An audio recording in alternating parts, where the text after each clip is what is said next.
आइंदा हफ्ते मौसम कैसा रहेगा? महकमा मौसमियात ने खबरदार कर दिया।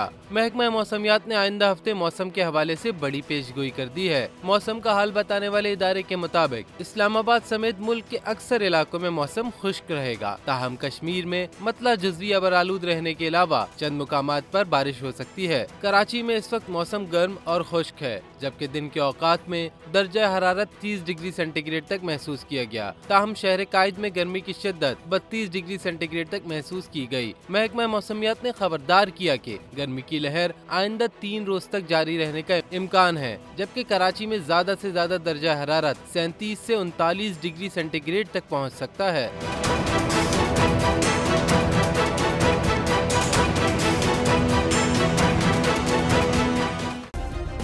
सब्सक्राइब करें और बेल दबाएं ताकि कोई खबर रह न जाए।